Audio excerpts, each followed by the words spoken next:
cloud. We're now recording. I think we're going to get started so we can get playing.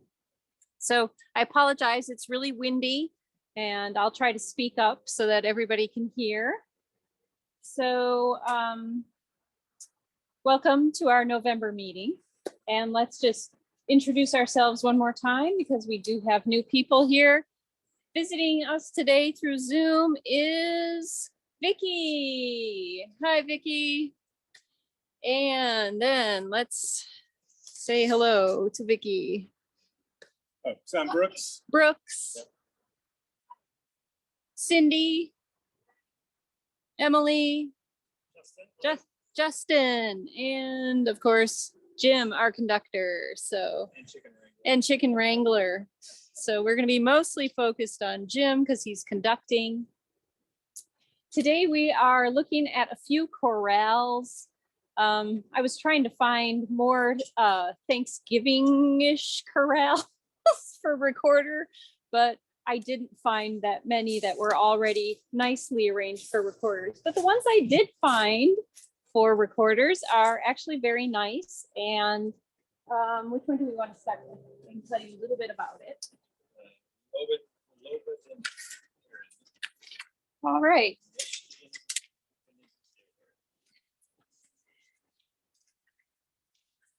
the Reger. The Reger. Okay. So we'll be starting with Lobe and Herren. And in case anybody doesn't really know about the chorales, we talk about chorales a lot, the Lutheran chorales. And what are they? So this was when the Lutheran Church was new, they needed hymns to sing, and they were very concerned that they be able to sing in their own language. So a lot of times they would actually translate Latin hymns and take those tunes and rework them so that it would fit with the German language. Or they would write their own poetry and their own tunes to texts and scripture and things of that sort so that they could sing these things in their own language. And Lobe and Herren is actually one of the Thanksgiving-ish chorales. So let me just get that out. I have some clothespins. I can go get some clothespins. So Lobe and Herren translates for English as Praise to the Lord the Almighty. The text was written by Joachim Neander around 1680, and the text in German has no Latin antecedent. So they didn't translate this from a Latin hymn. This is pure German. And the tune that accompanies this can be found as early as 1665 and is thought to be a folk tune. So putting sacred texts on folk tunes has been happening for a very, very long time. And let me go get some clothespins.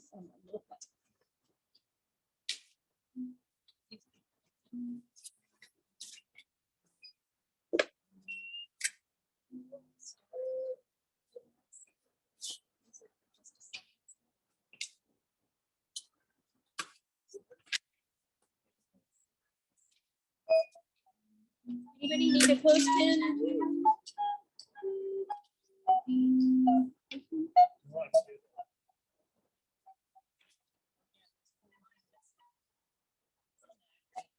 Oh,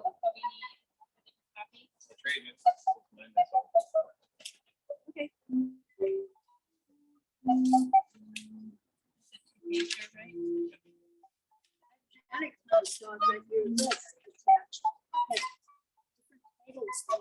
So,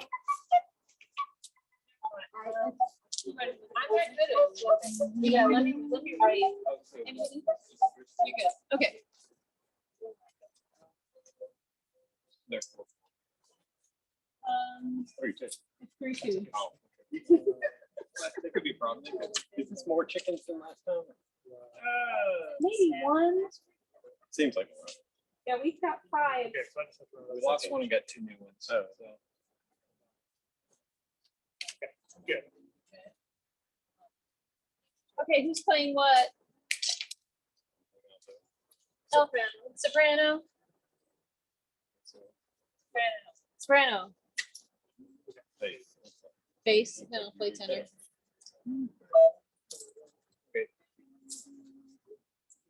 Playing bass will just come in. Oh, you didn't use it.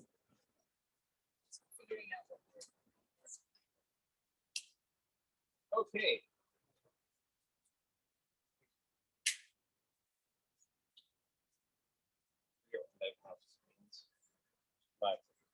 Life? Oh dear.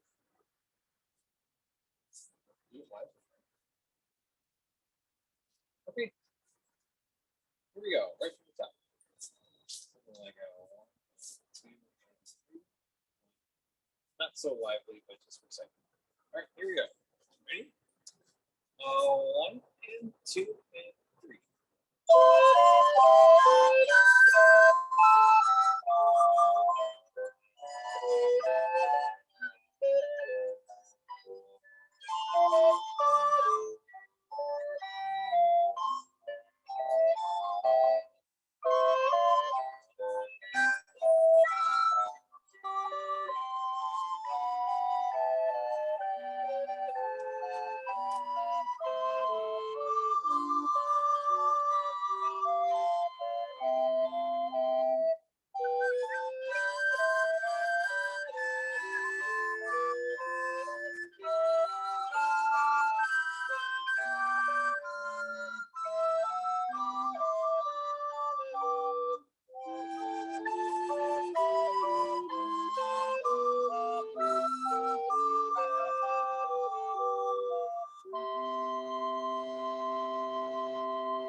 Yeah, it's pretty short. Yeah.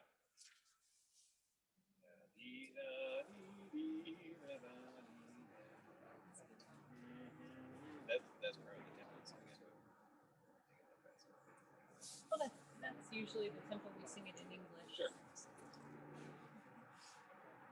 And I like how everyone did the little lift where it has you got a little breath mark. I think that's one of the da da da dee da next verse. That's crazy. Yeah. Okay, you want to do parts or just do it again, or Anybody want to do parts, or you just want to play it through again? play it again? Just play it again. Can we do it 2 times? So immediate repeat. Yeah. Yeah. So we're gonna just kind of just do a repeat, and maybe the second time through we'll slow down. Okay, here we go. One more time. 1 and 2 and 3.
part.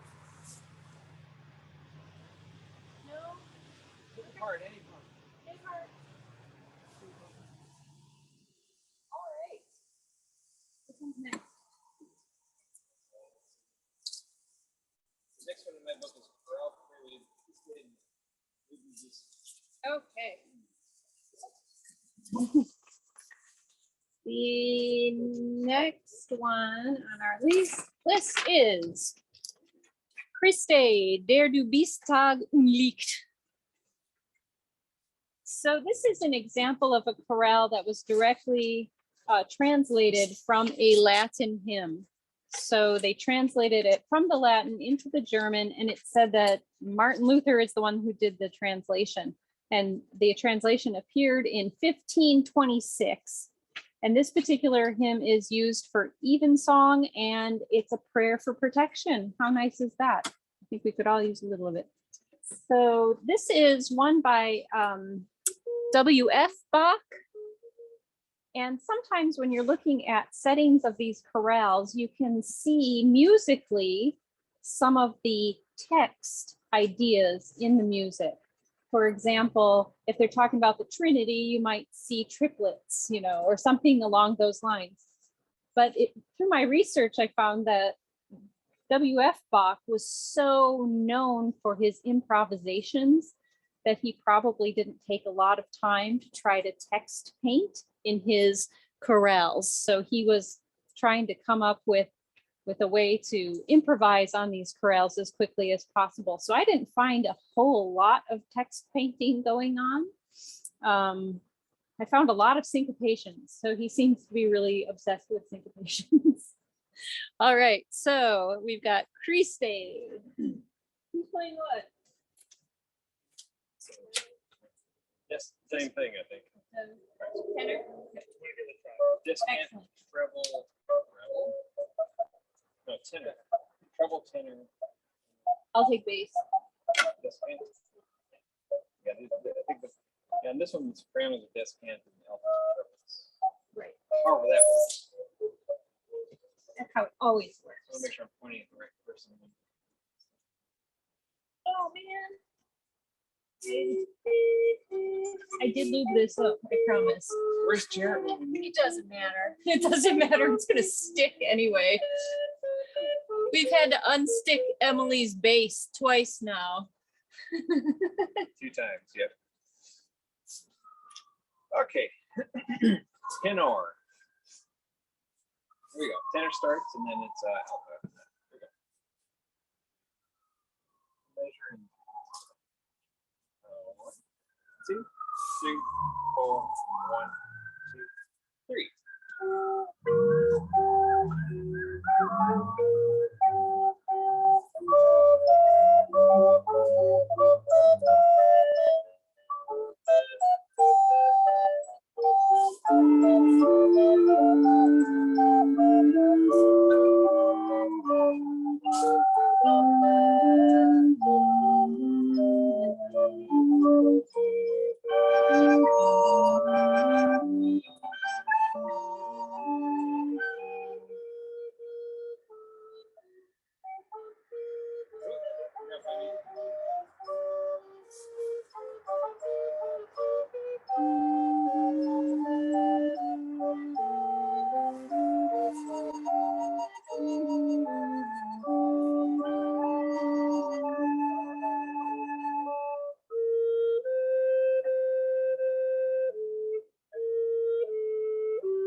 was saying that if that's Picture of work. happy that I ended at the same time as everyone else. Yeah, as you can see, there's a lot of syncopation in there, and I'm not sure if that signifies anything musically and relates at all to the text, but it sure is fun and frustrating. Is the tempo okay or could a little slower? I would thought it would be good. Okay. It's on the edge for me. Does anybody want to do just parts? Switch part? Yeah, you can switch parts. What do you want to play? Okay. Reinforcement. Yeah, spread part's a little boring. Sit and just then play for 2 measures. And then sit and listen. Wait, it's a tenor? Still. Still. Still open. I'm not moving. Still. He's not bass. moving. I'm still there. I'll play the conductor. Okay. Okay. All right. A little slow. Symphony. 2, 4, 1, 2,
Yay! Yeah, some of those syncopations are really gnarly. especially when it gets chromatic. It's like, oh, is that right? Like I find the really extended syncopations in the alto, like around 25, be pretty gnarly.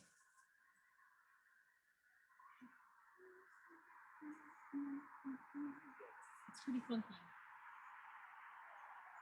Did anybody want to go over any parts? Anybody want to go over any parts, or do you just want to try the next one and see what happens? Okay. Very into oh God. Oh my God. Right. Next up. Find it.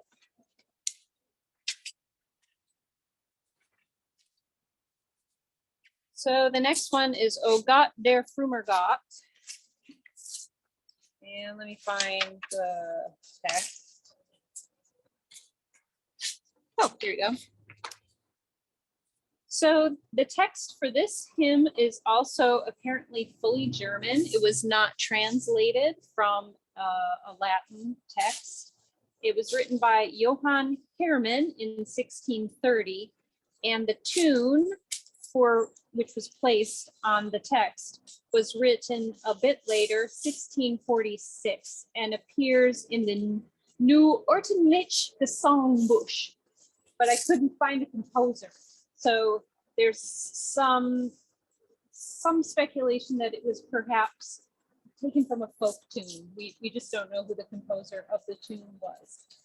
This text is 8 stanzas long.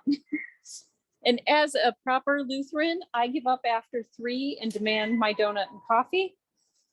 So, but the text is actually really nice and is a prayer that sings the praises of God, asks for protection, guidance, and mercy. Where can you go wrong with that?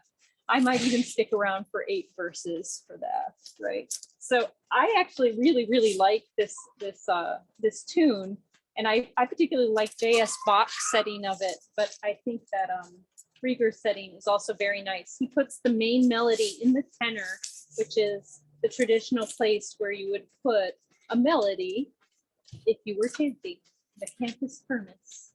So very German, but he uses that old compositional technique. Who wants to play what? Oh, we got alto, soprano, tenor. Okay, I'll play bass.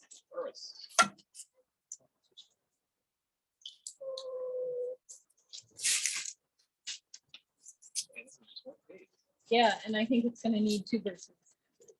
Think so? Yeah. All right. Well, then let's just plan on playing it twice. Okay.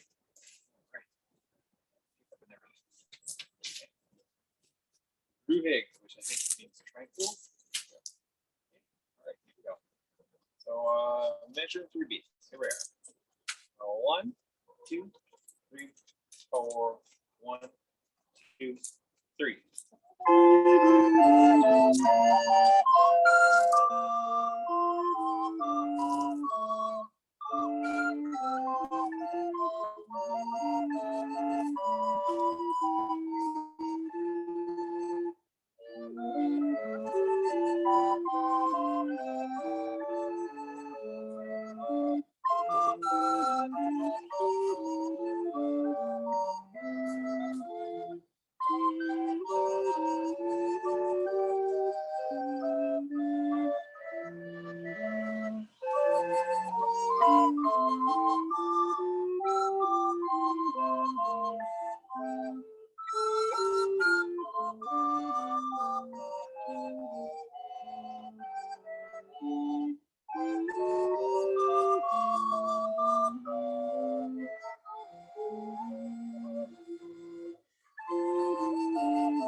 Wow, there's a lot going on in this one.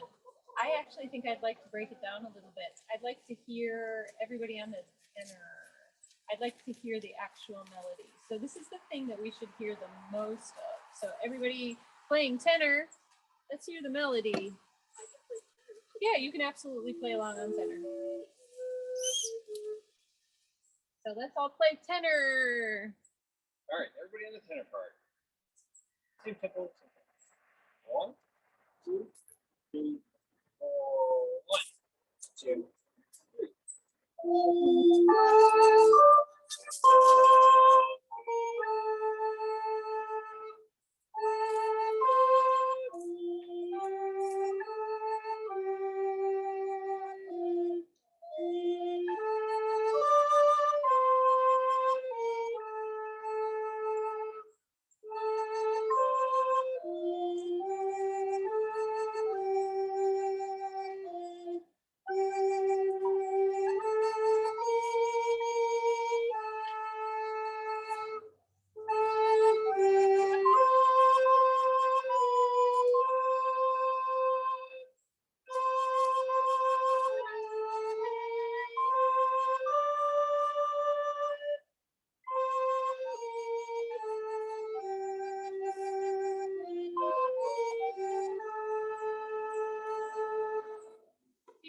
how just very peaceful that melody is.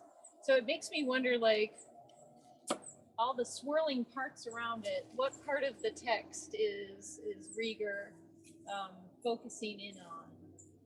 I'm not quite sure, but now can we do anybody playing the descant, treble, or bass? You can try to coordinate those swirling parts together, and then we'll put it all back. Starting with which part? We can put all the swirly parts. Let's do descant, treble, and bass together because we often move together. So no tenor. No tenor, right? All right. Everybody but tenor.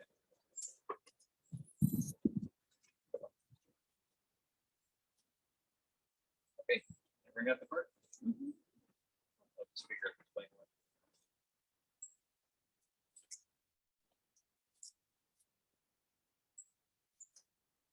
Here we go.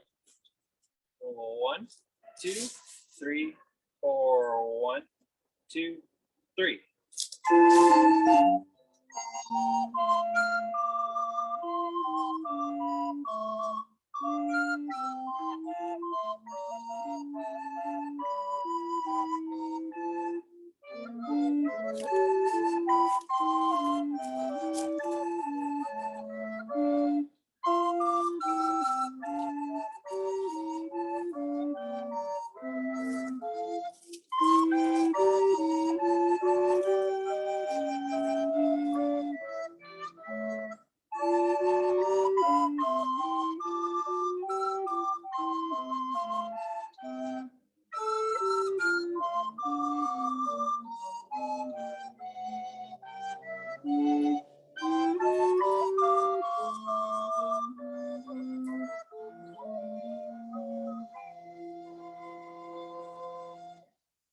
Crazy I like the stereophonic basses. Yeah.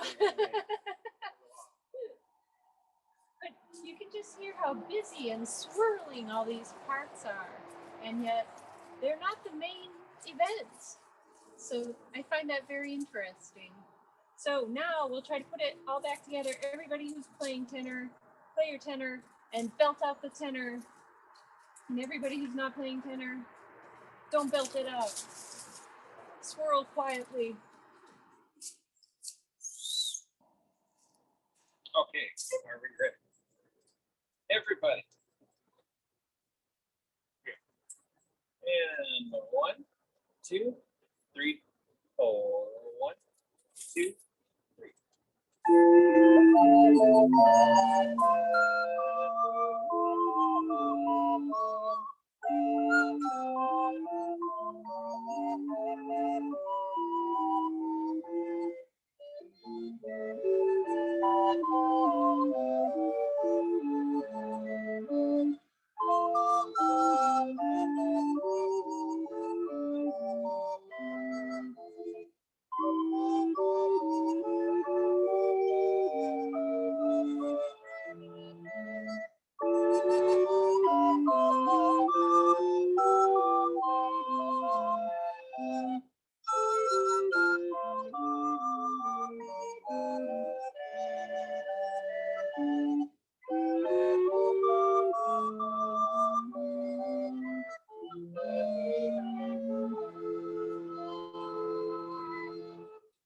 Oh, I heard the tenor part much better that time.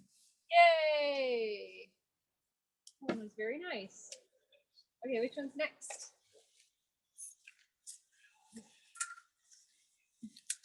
I suppose there's really no set order. It's just what I put in your binder.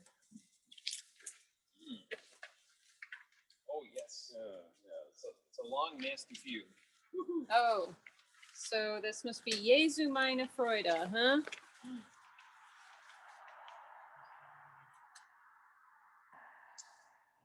All right, so this chorale also appears to be an authentic German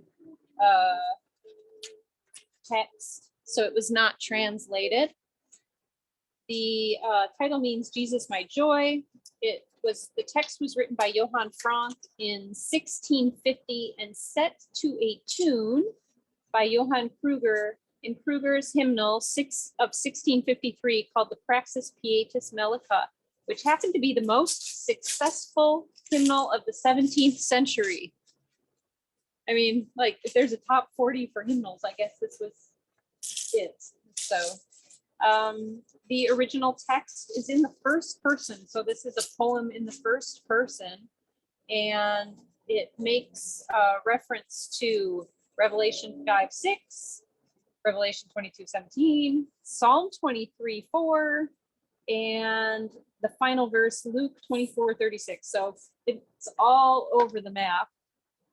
And again, this is a setting by W.F. Bach.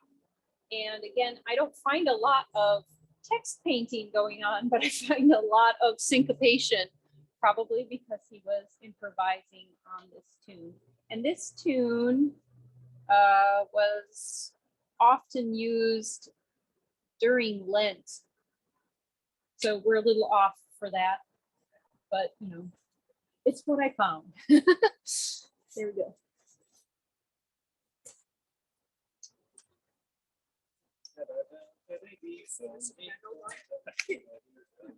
It's not hard to miss the lines. Where's the craziest measure? Oh, yes. That's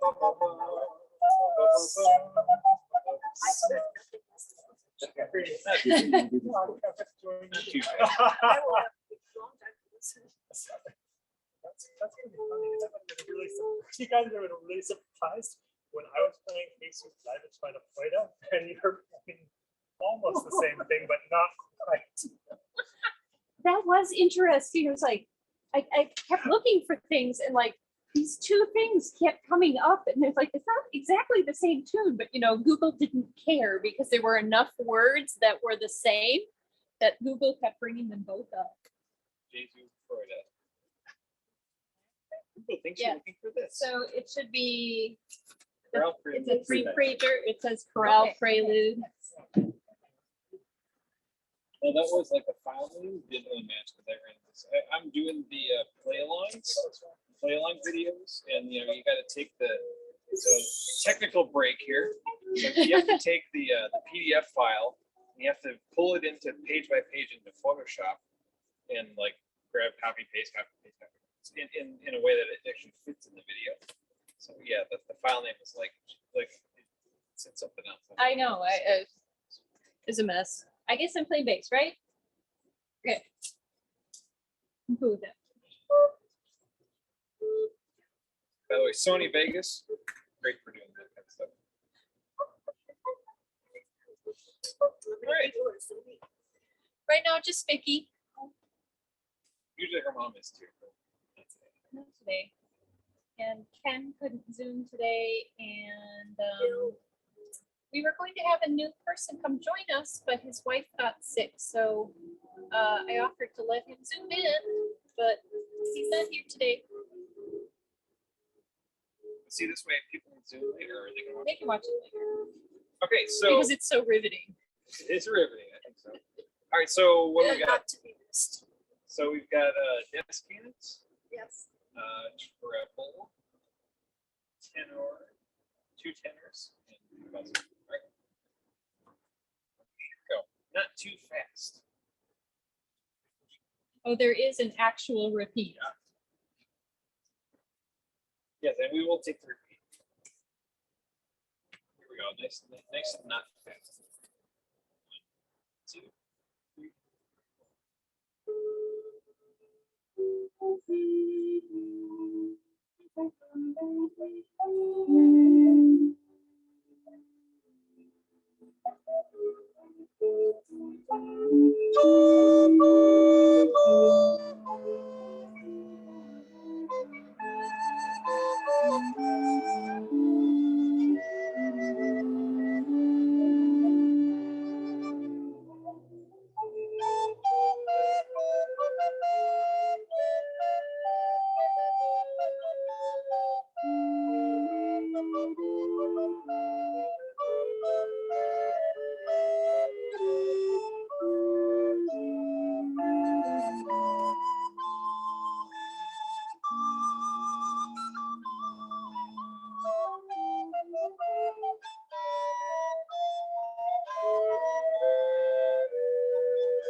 We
made it. After everyone.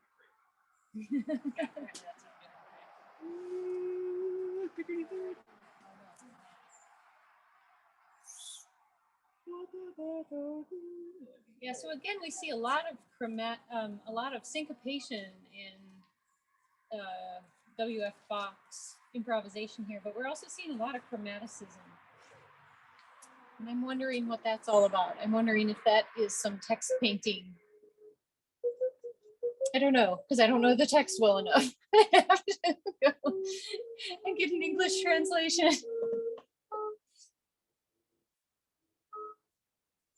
Should we try again? Does anybody want to switch parts? I guess that was fun for The tenor. We'll see. Last month, the tenor had so little to do. I made sure there were good tenor parts, and then Jared didn't even show up. So then you could have 3 tenors. Right? How's everyone's fingers doing? It's really cold. A little chilly. Yeah. The armpits are-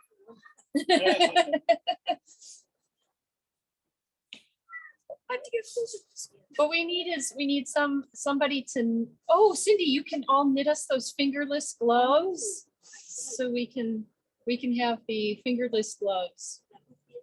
Yeah, with the open thumb hole too. So we're just going to commission them from Cindy, right? $10 a pair. This is a very crafty chapter. We are very We've got crafty. the playable earrings from We got those from Cassie. She made me recorder earrings, which I forgot to wear today. Darn. And we have to wear them on. I've never had a smartphone, and I've always worn earrings.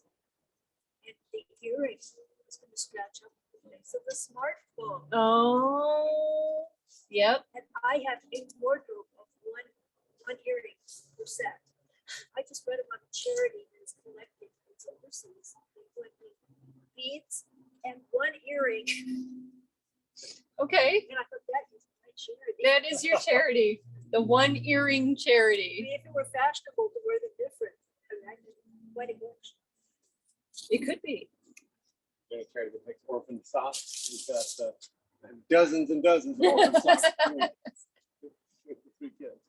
Jerry Seinfeld had a bit on that about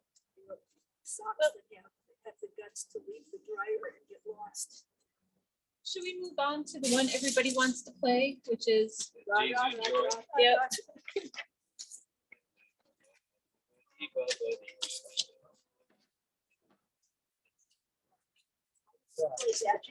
Even Kitty wants us to move on to Jesu joy. Kelly, Yes. Kelly, I have to go to a memorial service, so I've got to leave now, but I'll keep playing online. All Thank right. you. See you next Stay month. warm. Okay, bye. Bye. Yeah. So we're gonna move on to Jesu joy. The Jesu bleibet meine Freude. I'm so glad Akim's not here to hear me torture all this German. Okay, so this is kind of an odd chorale because it's not really a chorale. It appears as movement number 10 in Bach's cantata Herz und Mund und Tat und Leben, BWV 147.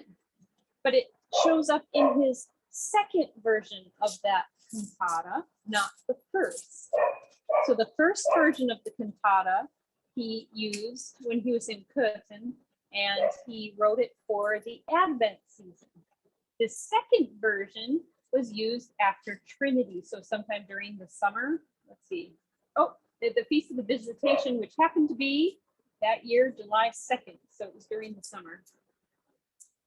Anyway, so this particular chorale, he took 2 verses of a poem and then put it onto a different tune and combined it all together and stuck it in the cantata. And even though this version of the cantata was not for Advent, Jesu joy Nan's Irene gets played during the Christmas season all the time, but it was never intended for the Christmas season. So I found that to be the most interesting thing about this particular cantata. It was kind of pasted and glued together. It's kind of a Franken cantata or a reworked, or a Franken chorale for a reworked cantata. There we go. But everybody knows this one, so pick your part. Also, too, it's not clearly marked where this happens every time, but like the Cantus firmus, it's kind of passed around. So that- it goes from the descant, the Sopran Blockflute to the alt. Okay, do we have anybody playing tenor? I can look on someone else's. I can do it.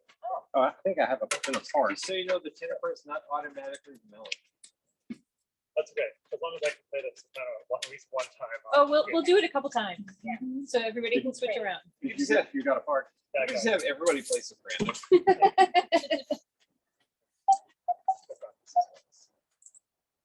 That's all the action aside from volume. It's all mostly soprano, but there's a lot of stuff.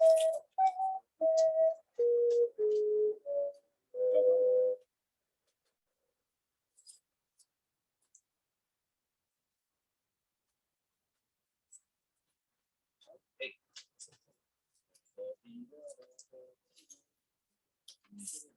All right. Does everybody have their third lung strapped to their back? Because I almost needed to be resuscitated after recording this one. That's a good way to figure out how to stagger one. You know? Oh my God. So you don't breathe the same thing. All right. All right, here we go. Okay. Let's give you a measure. 1, 2, 3.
All right, so who needs oxygen? It's sort of cool. That too. Supplemental oxygen and a spittoon. All right, we switching. Is anybody switching parts? Try.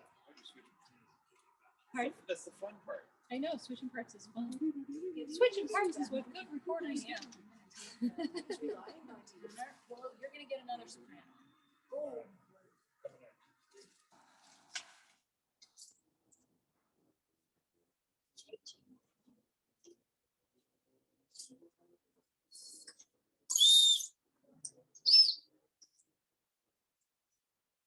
So, this is temptation. So it must be one thing. No? Okay.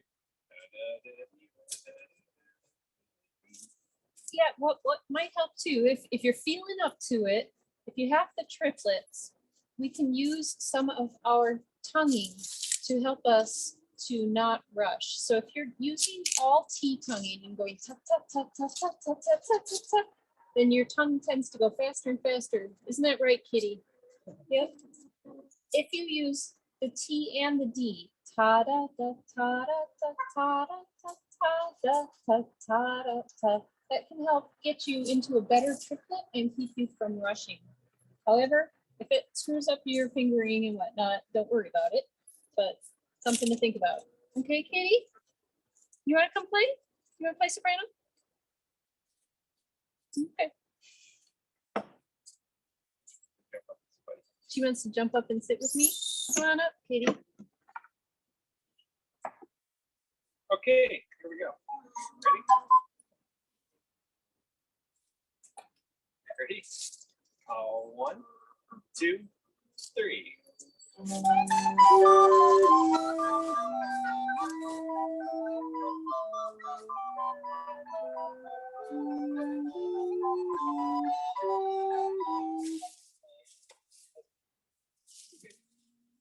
Start one more time. You're such a good alto, Kitty. I know it's distracting. Here we go. 1 and 2 and 3.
Yay, we made it. A lot of notes.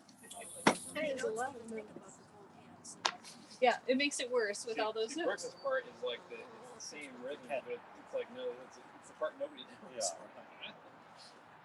All right, so next month we will be online because clearly if it's too cold now to play, it will be far too cold. We have an online next month. party though. Yep, we're having our online party. So everyone get your nutcrackers out, tune them up, because that is going to be our holiday theme this year, movements from the Nutcracker.